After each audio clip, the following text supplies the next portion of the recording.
할렐루야. 자, 오늘 이렇게 또 금요 예배 가운데 나오신 저와 여러분들을 환영하며 축복합니다. 오늘 이 시간 오직 우리 주님만을 앙망하시길 바랍니다. 세상에 어떤 다른 근심이들 좋은 일이 있다 하시더라도 잠깐 다 내려놓으시고 이 시간은 오직 우리 주님을 바라보며 영과 진리 예배로 나아가시는 저와 여러분들이 되시기를 간절히 바랍니다. 사무엘 존이라고 하는 심리학자가 있습니다. 이제 그가 사람들이 살아가면서 무슨 생각을 하고 있는지에 대해서 한번 조사를 한 적이 있어요. 그래서 설문조사를 한 적이 있는데 사람들이 인생을 살아가면서 어떤 생각을 하고 있을까라고 조사를 해봤더니 어떤 결과가 나왔냐면 첫 번째는 과거예요. 과거에 어려웠던 일, 창피했던 일, 정말 지금 생각하면 그때 왜 그랬을까 하는 그런 후회되는 일들, 하여간 과거에 대한 생각이 전체 생각의 40%였고요. 그리고 미래에 대해서 전혀 발생할 가능성이 전혀 없는 일들, 그 불필요한 생각들을 가지고 생각하는 것이 30%였고요. 그리고 남의 말 때문에 상처받았고 또 가슴에 답답하고 그냥 분이 나고 그런 일들에 대해서 고민하는 것이 12%였고요.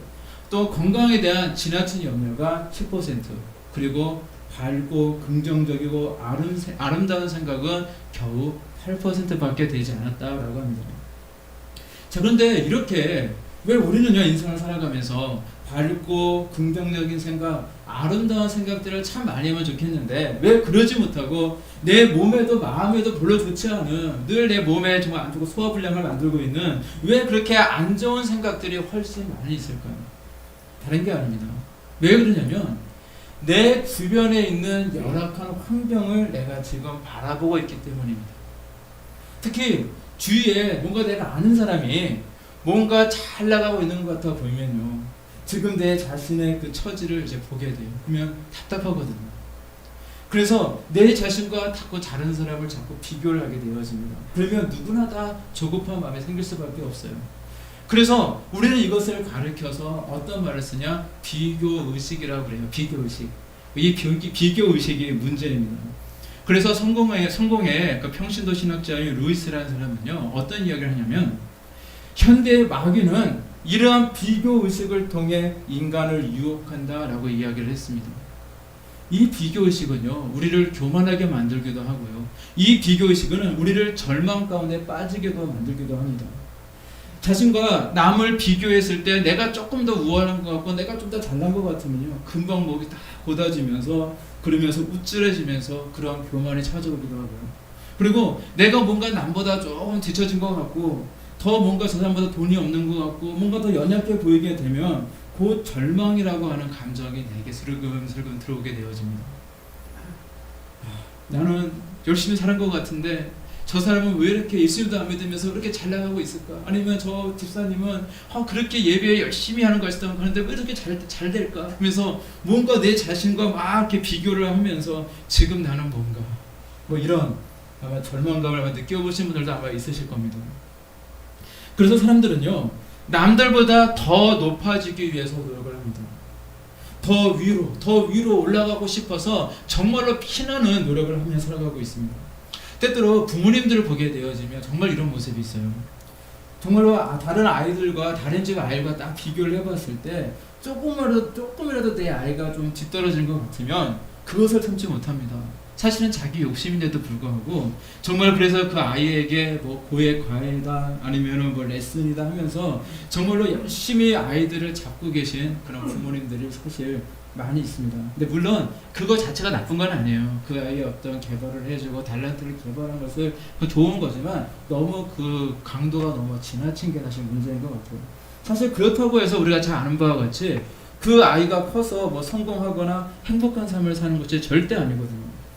그런데도 불구하고 이 비교의식에 사로잡히게 되어지면요, 정말로 그렇게 하지 않으면 뭔가 뒤처질 것만 같고 뭔가 그것 때문에 불안해하는 것이 오늘날 부모님들의 많은 모습이 아닌가라는 그런 생각을 해보게 되어집니다. 자, 그런데 성경 가운데서도 이 비교의식들이 많이 등장하고 있어요. 근데 그 중에서 오늘 찾아볼 것은 어디냐면 예수님의 12 제자들 가운데서도 이런 비교의식들이 있었습니다. 서로가 많은 이런 비교의식들이 있었는데 오늘은 그 중에 특별히 대표적인 인물이 예수님의 수제자였던 베드로에 대한 이야기를 한번 나누고자 합니다. 요한복음 21장 22절 말씀 보게 되어지면 예수님께서요 베드로에게 이런 말씀을 하셨어요. 예수께서 이르시되 내가 올 때까지 그를 머물게 하고자 할지라도 네게 무슨 상관이냐 너는 나를 따르라 하시더라 라는 말씀이 있어요. 베드로는요 늘 으뜸이 되길 원했습니다. 그런데 요한복음 말씀을 보게 되어지면요 예수님을 사랑하는 제자라고 하는 제자가 등장하게 되어지는데 그가 누구냐면 바로 요한복음의 저자로 알려져 있는 바로 사도 요한입니다. 자, 요한은요 예수님이 특별히 훈련을 이제 하셨던 세 명의 제자들이 있었어요. 특별하게 훈련시키는 제자들이 있었습니다. 자, 예수님이 기도하는 자리에 늘 데리고 다니셨고, 그리고 이제 변화산 사건이 있던 그 자리에도 함께 하셨고, 그 어떤 특별한 자리에도 다른 제자들은 다 모지 못하게 하더라도 꼭 이 세 명의 제자들, 바로 베드로와 야고보와 이 요한, 이 세 명의 제자들은 늘 데리고 다니셨어요. 그런데 성경에는요 사실 많이 언급이 되어 있지 않지만 특별히 요한복음 말씀을 꼼꼼히 읽다 보면은 어떤 걸 보게 되어지냐면 항상 베드로보다 이 요한이 늘 한 발짝 먼저 뭔가 앞서 나간 듯한 모습들을 많이 읽게 되어져요. 많이 묘사가 되어 있습니다. 그리고 우리가 잘 아는 그 레오나르도 다빈치가 그린 최후의 만찬이라는 그림이 아마 아실 거예요. 예수님께서 마지막 이제 십자가 달리기 전에 6월절 그 만찬하고 있는 그 모습을 이제 아실 건데 거기에 보면은 유독 한 제자가요 예수님의 품에 이렇게 안겨있는 제자가 있어요. 거의 뭐 예수님이 아직 기대서 누워 있습니다. 그런 제자가 있는데 그 제자가 바로 요한입니다. 자, 예수님의 제자 중에서 가장 나이가 어렸고요. 그리고 이 요한은 항상 성격이 되게 좋았는지 예수님을 참 살갑게 대했던 것 같습니다. 그만큼 예수님께 사랑을 듬뿍 받았고요. 그리고 예수님께도 매우 가까운 제자가 바로 요한이었다는 사실을 우리는 알 수가 있어요. 자, 그래서일까요? 베드로는요 알게 모르게 요한과 자기 자신을 좀 비교를 했던 것 같습니다. 그만큼 요한은 베드로가 보기에도 뛰어난 제자였던 것 같아요. 자, 예수님이요 십자가에 못 박혀 계실 때 다른 모든 제자들은 다 도망치게 되었습니다. 자, 그래도 끝까지 예수님을 쫓아갔던 제자가 누구였냐면 바로 베드로였거든요. 그래도 예수님을 따라 계속 갔지만 결국에는 이 베드로도요 3번이나 예수님을 모른다고 부인하고 말았습니다. 하지만 요한은 어땠을까요? 유일하게 예수님의 십자가 형장까지 따라갔던 제자였어요. 그리고 훗날 예수님이 부활하시고 이제 승천하실 때에 그 십자가 형장에서 우리 예수님께서 이 요한에게 예수님의 모친 마리아를 맡기잖아요. 너희 어머니다 하면서 그 맡기는 장면이 나오는데 그래서 요한은 이제 그 예수님께서 이제 맡으셨던 그 유언에 따라서 예수님의 모친인 이 마리아를요 어머니처럼 그분을 이제 그 마리아가 돌아가실 때까지 이제 봉양하고 모시게 되어집니다. 그리고 요한 1서, 2서, 3서를 기록했고요. 그리고 이제 요한 계시록을 기록했던 분이 바로 사도 요한입니다. 그리고 요한 사도는요 예수님의 제자들 가운데서도 유일하게 순교하지 않고 94살까지 이제 장수하며 예수님을 전했던 인물로 알려져 있는 인물입니다. 아마 그래서일까요? 베드로는요 요한에 대해서 그래서 물었던 거예요. 부활하신 예수님께서 이제 베드로에게 찾아오셨습니다. 그리고는 앞으로 베드로가 어떤 인생을 살게 될 것이고 이제 앞으로 주의 복음을 전하다가 이제 순교하게 될 것을 직접 예수님께서 부활하신 예수님께서 베드로에게 말씀을 하셨어요. 그때 베드로는요 항상 비교 대상이었던 어쩌면 자신의 경쟁자라고 생각할 수 있었던 이 요한에 대해서 궁금했던 것 같습니다. 그래서 자신은 이제 예수님 말씀처럼 이제 내가 이제 예수님의 그 복음을 전하다가 예수님을 전하다가 이제 순교하게 될 거다. 이제 그걸 말씀하셨는데 그렇다면 주님 이 사람 이 요한은 어떻게 되겠습니까? 라고 물었던 겁니다.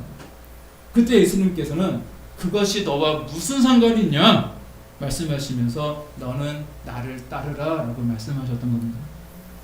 바로 남이 중요한 것이 아니라 바로 내가 예수님을 따르고 살아가는 모습이 중요하다라는 말씀입니다. 남이 어찌 되었던 간에 그 사람은 그 사람의 몫이 있는 것이고요. 나는 나에게 맡겨진 몫이 있는 거거든요. 따라서 나에게 맡겨진 이 사명을 위해 우리는 최선을 다해야 하며 늘 예수님만 바라보며 예수님께서 맡기신 이 사명자의 삶을 아름답게 감당해 나아가는 저와 여러분들의 모습이 되어질 줄로 믿습니다. 이처럼 의식적으로든 무의식적으로든 자꾸 남과 비교하게 되는 저와 여러분들 우리 인생들에게 우리 예수님께서 원하시는 것은 무엇이겠습니까? 나와 남은 다르다라는 겁니다. 다르다는 겁니다. 우리 하나님께서는 우리 각자 한 사람 한 사람을 다 다른 이유와 목적으로 창조하셨다는 거예요. 그 사명이 다 다르다는 겁니다. 그러니 그가 너에게 무슨 상관이 있느냐라고 말씀을 하고 계시는 거예요. 비교하지 말라는 이야기입니다. 남을 신경 쓸 것이 아니라 너부터 잘하라는 거예요. 남을 신경 쓰지 말고 나에게 맡겨주신 사명 위에 최선을 다하라라는 말씀이었던 것입니다. 이처럼 우리 하나님은 저와 여러분들을 정말로 제각기의 다른 개성과 달란트로 또한 존귀한 자로 부르셨다는 사실을 믿으시기를 바랍니다. 다 부르셨어요. 제각기 다 사명을 맡기셨다는 것입니다. 그래서 중요한 것은 내 주변 사람이 아니에요. 저 사람이 잘 되니 못 되니 뭐 그게 중요한 게 아니라 바로 나를 부르시는 하나님이 중요하다는 겁니다. 따라서 사람들이 아니라 우리 하나님께 관심을 가져야 되는 것입니다. 그리고 늘 하나님을 바라보시며 우리 하나님의 그 뜻과 맡겨주신 사명을 위해 최선을 다하시는 저와 여러분들이 되시기를 간절히 바랍니다. 우리가 잘 아는 천재로 알려진 아인슈타인을 잘 아실 겁니다. 근데 이 아인슈타인도 여러 가지 좋은 이야기를 했는데 그 중에 어떤 이야기를 했냐면 지식보다 더 중요한 것은 상상하는 것이다 라는 이야기를 했어요. 우리가 많은 것을 아는 그 지식보다 중요한 것은 내가 뭔가 상상하고 뭔가를 생각하는 것, 그게 중요하다는 거예요. 우리가 남과 비교해서 뒤처지지 않기 위해서 또한 내 미래의 행복한 삶을 위해서 우리가 많은 것을 노력하잖아요. 공부도 열심히 하고 스펙도 많이 쌓고 많은 지식도 내가 쌓고 있지만 지식을 쌓는 것보다 더 중요한 것이 뭐냐? 바로 상상하는 것. 지금 내가 무엇을 생각하고 있느냐? 그것이 중요하다라는 그런 이야기입니다. 왜냐하면 내가 지금 무엇을 상상하며 무엇을 생각하며 무엇을 기대하며 살아가고 있느냐에 따라서 우리의 미래가 달라지기 때문입니다. 혹시 여러분 바라봄의 법칙이라는 걸 아세요? 바라봄의 법칙. 소위 바라봄의 법칙이라는 것이 있습니다. 그러니까 뭐냐면 쉽게 얘기해서 지금 내가 무엇을 딱 바라보게 되어지면 내 시력으로 뭔가를 딱 바라보게 되어지면 우리는 그로 인해 생각을 하게 됩니다. 그리고 내가 계속 생각을 하다 보면 그로 인해 우리는 행동을 하게 되어 있습니다. 자, 이게 이제 바라봄의 법칙이에요. 대충 이제 어떤 부정적인 예화를 든다면 그 게임에 중독된 아이들 있잖아요. 그 아이들은요, 이 잔인한 게임, 사실 현실 세계에 할 수 없는 게임인데 아이들 게임 굉장히 잔인하거든요. 총 쏘면 피 터지고 칼로트를 피 터지고 목 잘라주고 그래요.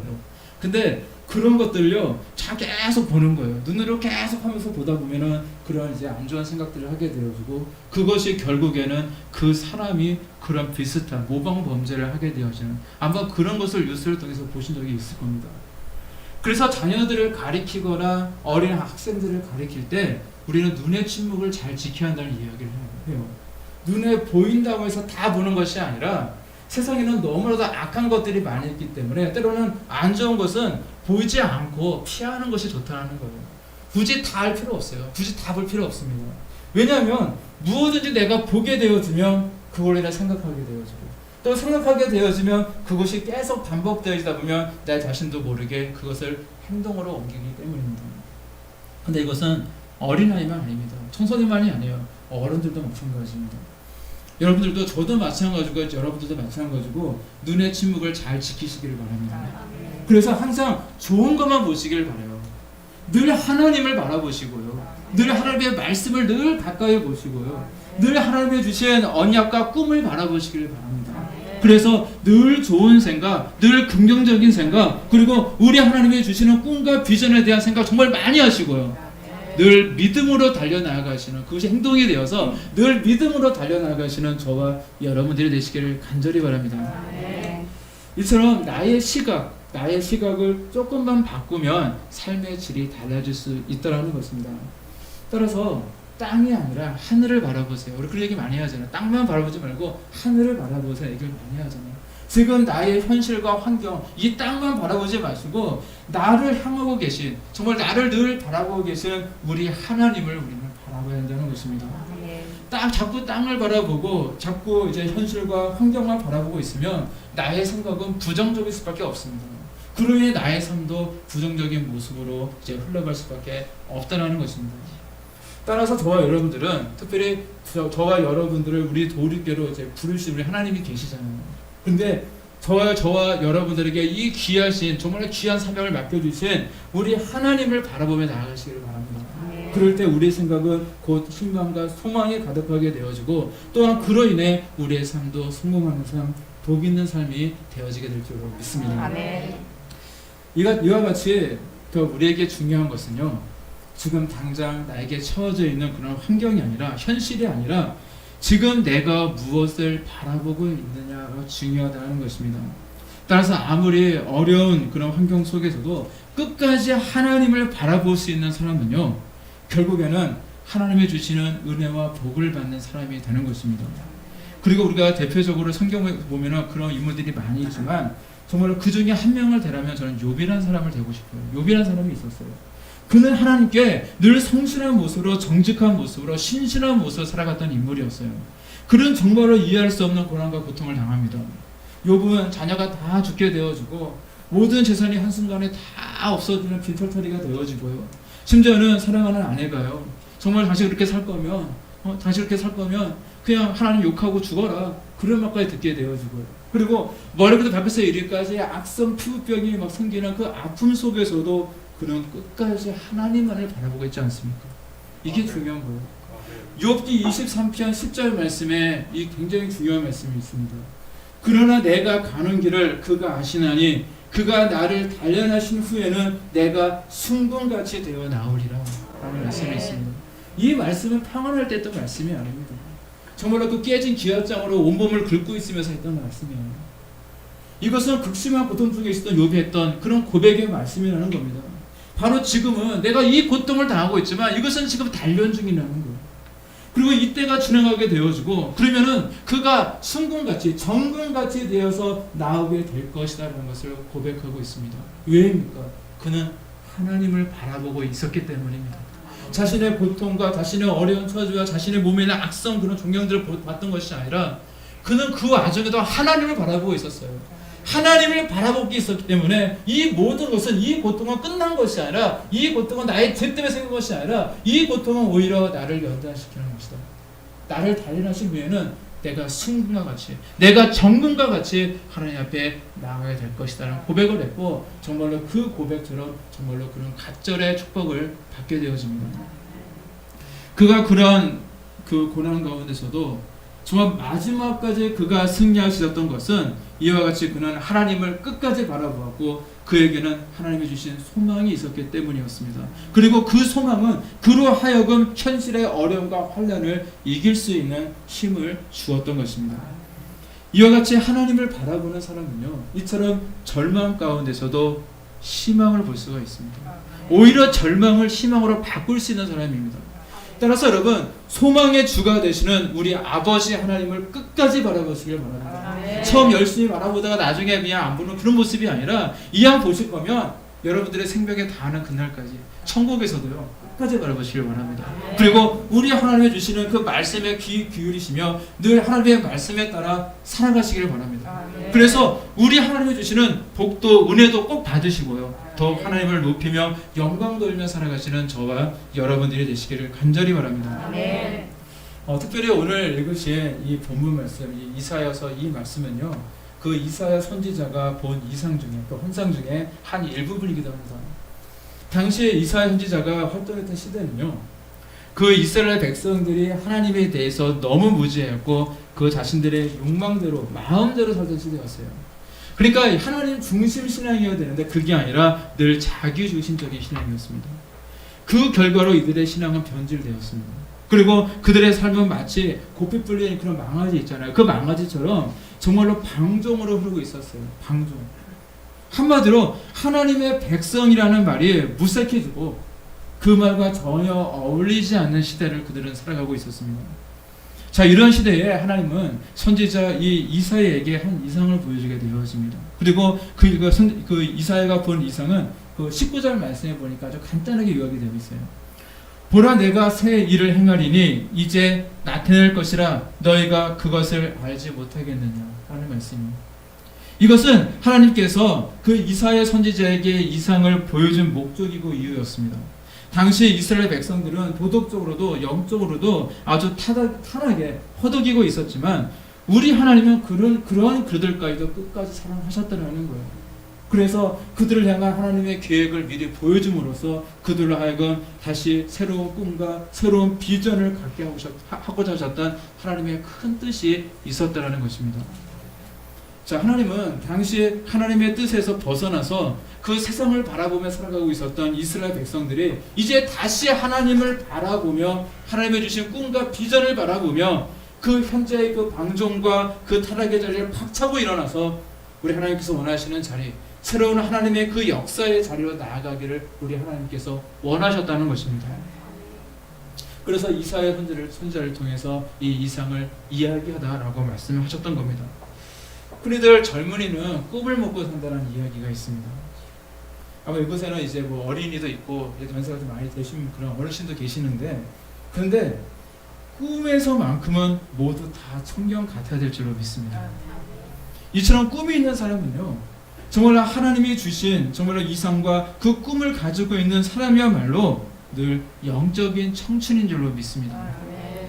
그러면 우리 하나님께서는 정말로 하나님을 소망하며 살아가고 있는 이 영적인 청춘들이 바로 저와 여러분들에게 귀한 은혜를 베풀어 주십니다. 특별히 오늘 말씀 보게 되어지면 하나님이 베풀어 주신 은혜에 대해서 말씀하고 있는데 16절 말씀 보게 되어지면 이렇게 말씀하고 있습니다. 바다 가운데 길을, 흙물 가운데 지름길을 내고. 간단한 말씀이지만 이 말씀은 굉장히 많은 것을 담고 있어요. 바다 한가운데 길을 내겠다는 것입니다. 큰 물 가운데 지름길을 내겠다는 말씀이에요. 자, 이게 무슨 말입니까? 바다 한가운데 길을 내겠다는 것은 사실 잘 불가능한 일입니다. 현대 기술로도요, 그 길을 낼 수 있는 바다는요, 서해 바다와 같이 좀 수심이 좀 얕은 바다로 한정이 되어 있어요. 그 안에 막 이제 뭐 돌을 쌓고 사과를 쌓고 모래를 쌓고 흙을 쌓고 하면서 이제 길을 만들게 되어지는데, 그런데 수킬로미터나 깊은 이 바다, 이 엄청나게 깊은 바다에는 절대 길을 만들 수가 없습니다. 그런데 하나님이 하시겠다는 거예요. 우리 하나님은요, 그 불가능한 일을 이루시겠다는 말씀입니다. 그리고 20절 하반절 말씀에 또 뭐라고 말씀하신지 아세요? 내가 광야의 물을 사막의 강들을 내어 내 백성 나의 택한 자에게 마시게 할 것입니다 라고 말씀하고 있어요. 자, 물이 없는 광야, 메마른 사막에 물을 내고 강을 내시겠다는 말입니다. 자, 이것도 인간의 생각으로는요, 불가능한 일이에요. 멀리서부터 물을 이제 끌어와서 뭐 농사를 짓는 곳이 사실 있긴 있어요. 하지만 한다고 하지만 땅 자체가 물을 가둘 수 없는, 물을 저장할 수 없는 그런 모래이기 때문에 그것을 유지하는 데 있어서 엄청난 에너지가 필요한 작업입니다. 그런데 하나님은요, 그러한 척박한 사막에 강을 내시겠다는 말씀입니다. 만약 사막에 강이 흐른다는 것은 무슨 의미겠습니까? 더 이상 사막이 아니에요. 사막에 강이 나게 되면 그것은 곧 옥토가 되어집니다. 그래서 하나님께서 택하신 백성들이 그 물을 마시게 하시겠다라는 그런 말씀입니다. 바로 우리는요, 우리 인생은 절대 할 수 없지만 우리 하나님은 하실 수 있는 분이라는 사실을 믿으시기를 바랍니다. 하나님께서 이사야에게 보여주신 비전은 바로 이거였어요.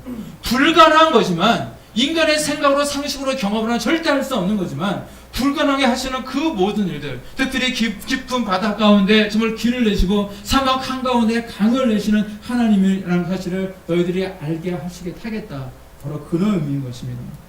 이와 같이 지금 도저히 해답이 없고 방법이 없는 마치 깊은 바다와 같고 메마른 사막과 같은 모습이었던 이스라엘 백성들에게 이와 같은 기적적인 사건을 보여주시겠다는 하나님의 언약의 말씀이었던 것입니다. 이것은 이곳에 계신 저와 여러분들부터 마찬가지입니다. 지금 이 시간에 우리 하나님을 바라보시며 소망하며 살아가는 저와 여러분들에게도 우리 하나님은 이렇게 불가능을 가능케 하시는 놀라운 은혜를 주실 줄로 믿습니다. 아멘. 중요한 건 믿는 거예요. 우리가 믿음으로 나아갈 때 하나님은 이렇게 불가능한 것을 가능케 하시는 놀라운 역사를 이루어 주실 줄로 믿습니다. 아멘. 21절 말씀에도 이렇게 말씀하고 있습니다. 이 백성은 내가 나를 위하여 지었나니 나를 찬송하게 하려 함이니라 라고 말씀하고 있어요.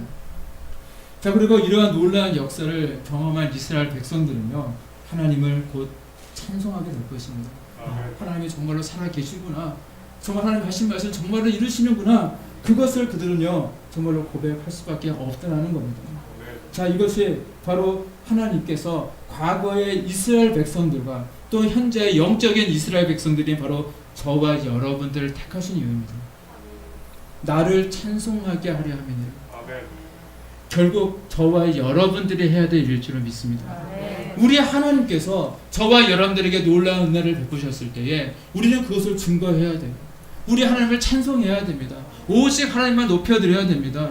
우리 돌이켜 하나님께서 많은 역사를 이루실 때에 그 모든 것을 통해서 오직 하나님만을 높이며 하나님께만 영광을 돌리는 또한 저와 여러분들의 모습이 되어야 될 줄로 믿습니다. 그럴 때 하나님께서는 우리의 인생에 깊은 바다 같은 우리의 인생에 사막 같은 우리 인생에 정말로 그곳에 길을 내시고 또 그 지름길을 길도 그냥 길이 아니에요. 지름길입니다. 지름길을 내시고 하나님께서는 정말로 오아시스와 같은 그런 강줄기를 주신다는 사실을 믿으시고 언제나 우리 주님만을 바라보며 나아가시는 저와 여러분들이 되시길 간절히 바랍니다. 아멘. 어떤 훌륭한 무술인이 있었습니다. 자, 근데 그 무술인 밑에는 아주 유능한 제자가 있었는데 이제 그 제자의 무술이 드디어 이제 어느 정도 경지에 딱 이르게 되었어요. 이제 하산할 때가 된 겁니다. 자, 그래서 이제 졸업할 시점에 이르러서 이제 검은 띠를 딱 다 배워주고 이제 너는 이제 다 배울 것이 없도다 하산하거나 이제 이런 일만 하면 되는 일이었어요. 자, 이제 스승은요 이제 검은 띠를 딱 준비하고 나서 이제 마지막 시험으로 질문 한 가지 하게 되어집니다. 자네, 이것이 마지막 시험이네. 대답을 아주 잘 해야 할 것이네. 자네는 검은 띠의 진정한 의미가 무엇이라고 생각하는가? 물어봤어요. 그러니까 제자가 당당하게 이야기합니다. 예, 그것은 수련 과정의 끝이며 제가 오랫동안 노력한 데에 대한 보상이라고 생각합니다. 자, 그랬더니 스승은 슬픈 표정을 지으면서 졸업을 한 해 연기시켰어요. 자, 그 다음에 또 이제 졸업시험을 칩니다. 동일한 질문을 했어요. 자, 자네, 이것이 마지막의 시험이네. 대답을 잘 해야 할 것이네. 자네는 이 검은 띠의 진정한 의미가 뭐라고 생각하는가? 자, 그러니까 이제 1년 동안 고민했잖아요. 그래서 이제 심사숙고해서 대답을 합니다. 검은 띠는 뛰어남의 상징이며 무술에 있어서 최고의 성취를 의미합니다. 자, 그러니까 이 스승의 낯빛이 또 안 좋습니다. 또 1년을 또 이제 유급시켜요. 다시 와라 그럽니다. 또 그래서 다음에 또 동일한 시험을 치게 되었어요. 자, 그런데 이렇게 1년 지나면서 이 제자는요 이 무술의 경지가 더 올라가게 되어집니다. 자, 그리고 이제 스승이 똑같은 질문을 당했을 때 이 제자는요 아주 겸손하게 이렇게 대답을 합니다. 선생님, 검은 띠는 시작을 의미합니다. 자기 극복, 꾸준한 노력, 보다 높은 수준을 추구하는 영원한 여행을 시작하는 바로 그 시작점이 검은 띠입니다. 그제야 스승은요 이 제자에게 웃으면서 이제 이 검은 띠를 주고 격려했다는 그런 이야기가 있습니다. 마찬가지예요. 저와 여러분들, 우리 예수님을 믿고 천국 백성이 되셨다고요. 이제 시작입니다. 끝이 아니에요. 그동안 남편을 구원을 위해서 열심히 기도했는데 드디어 기도 응답을 받으셨습니까? 이제 시작입니다. 전에는 가난하고 힘들었는데 하나님께서 물질의 복을 주셨습니까? 아니면 건강의 복을 하나님께 주셨습니까? 그것은 끝이 아닙니다. 이제 새로운 시작이라는 것입니다. 특히 우리 하나님께서 우리 도리께 응답하셨고 이제 새로운 이제 건물도 주실 거라고요. 이제 시작입니다. 우리에게 늘 새 힘과 새 능력을 주시는 하나님이심을 믿으시기를 바랍니다. 그리고 우리 하나님께 주시는 새 힘과 능력으로 우리 하나님께 늘 충성하며 맡겨진 사명에 충실히 감당하시는 저와 여러분들이 되시기를 간절히 바랍니다. 네, 그런데 아주 안타까운 현상이 있잖아요. 늘 저도 목회하면서 여러 번 경험했던 것인데 무엇이냐면요, 무언가 조금 된 것 같으면 그때가 위험하더라고요. 무언가 조금 된 것 같으면, 조금 기도 응답을 받은 것 같고 뭔가 구해진 것 같고 조금 내 인생의 문제가 풀리는 것 같고 정말로 뭔가 내 영안이 좀 열린 것 같고 그러면요 이상하게도 금방 나태해지고 정말 심지어는 그 안에 교만까지 찾아와서 정말로 하나님만 바라보는 것이 아니라 자기 자신을 자꾸 드러내는 그런 모습들, 그리고 예배와 기도 습관이 좀 뒷전인 정말 그런 경우들이 참 많이 있는 것을 많이 보게 되어집니다. 여러분, 내가 정말로 그 은혜를 받으면 받을수록, 내가 점점점 성장하면 성장할수록, 환경이 나아지면 나아질수록 우리는 잘 익은 벼의 모습을 닮아야 됩니다. 마치 그 벼처럼요, 고개를 정말 익을수록 깊이 숙이는 그 모습처럼 저와 여러분들도요, 더 겸손히 내 자신을 숙이며 우리 주님께 순종하며 서로를 섬기며 살아가는 모습이 되어야 될 줄로 믿습니다. 우리가 이 모습을 잃지 않는다면 우리는 끝까지 쓰임받게 될 거예요. 저 우리 도리교회가 이제 새 성전으로 이제 이사하게 된다면 그것 또한 시작입니다. 근데 이제 건물이 그 없던 교회에서 건물이 있는 교회로 이렇게 바뀌게 되어지면 참 많은 것들이 이제 변하게 되어져요. 물론 이제 강성해지고도 의미가 되지만 저는 항상 교회에서 이것저것 이제 고치다 보면 항상 느껴지는 게 있어요. 어제도 사실 고민을 했었는데 문고리 하나가 망가졌는데 문제 망가졌는데 야 이걸 새로 사서 고쳐 말어 이걸 어떻게 해야 되나 그래서 막 그런 고민을 하게 되더라고요. 왜냐하면 우리 건물이 아니잖아요. 뭔가를 투자해도 다 놓고 갈 거기 때문에 별로 투자하고 싶지가 않습니다. 그런데 새 건물이 생기는 것만으로도요 정말로 굉장히 큰 변화가 있게 될 거예요. 뭐 하나 하더라도 정말 전심을 다해 할 수 있고 우리가 모든 사역을 할 때도 좀 더 열심히 우리는 할 수 있게 되어질 것입니다. 자, 그런데 건물이 새로 생겼다는 것 때문에 새로운 시작이 아닙니다. 건물은요 그저 껍데기예요. 사실 중요한 것은요 바로 이 안에, 이 건물 안에 있는 저와 여러분들이 새롭게 시작되어야 되는 줄로 믿습니다. 아멘. 바로 저와 여러분들이 새로워져야 되는 거예요. 왜냐하면 도리교회의 알맹이요 귀한 열매는 바로 저와 여러분들이기 때문입니다. 아멘. 우리 무슨 말씀 18절 19절 말씀 앞에까지 보게 되어지면 너희는 이전 일을 기억하지 말며 옛날 일을 생각하지 말라. 보라 내가 새 일을 행하리니 라고 말씀하고 있습니다. 과거는 중요하지 않다는 말이에요. 지금이 중요합니다. 옛날에 기도하지 못했다고요? 이제 기도하시면 됩니다. 과거에 헌신하지 못했다고요? 이제 헌신하시면 됩니다. 과거에 순종하지 못했다고요? 하나님께는 중요한 것은 과거가 아닙니다. 바로 지금이에요. 지금 순종하시면 됩니다. 과거에 근데 하나님께 잘하셨습니까? 그러면 지금도 잘하시면 100점인 거예요. 그때 헌신이, 그때 수고가 하시 어디 가는 거 아니에요. 하나님께서는 다 기억하고 계십니다. 그러나 내가 지금 잘하지 못하고 있다면 안 된다는 거예요. 과거에 잘했어도 내가 지금 이 순간 하나님께서 내게 뭔가 새 힘과 새 은혜를 주시는 바로 이때에 내가 잘하지 못한다면 먼저 된 자가 나중 되어지면 그런 안타까운 일이 벌어질 수 있는 것입니다. 그러나 과거에도 잘했었고 지금도 잘하고 계신다면 우리 하나님께서 마음껏 부어주시는 복의 주인공이 되지 않겠습니까? 우리 하나님은 늘 지금의 우리를 바라보고 계십니다. 우리에게는 바로 오늘이 있기 때문에 우리에게는 희망이 있는 거예요. 정말로 우리 하나님께서는 나에게 정말로 사명을 맡기시기 위해서 저와 여러분들의 믿음과 순종과 인격에 얼마나 갖추고 있는지를 지금 이 시간도 보고 계신다는 거예요. 그런데 절대 늦지 않았습니다. 왜냐하면 우리에게는 오늘이 있기 때문입니다. 지금이 있잖아요. 따라서 바로 지금 이 시간 오늘부터 하나님께 더 잘하시면 됩니다. 우리 하나님을 더 기쁘시게 해드리는 삶을 살아가셔서 정말 에베네셀의 하나님, 지금까지 나를 인도하신 하나님을 고백하시고 또한 임마누엘의 하나님이 되셔서 지금 나와 함께 하시는 하나님을 경험하고 체험하며 증거하며 살아가시는 저와 여러분들이 되시기를 우리 주님의 이름으로 간절히 축원합니다. 기도하시겠습니다.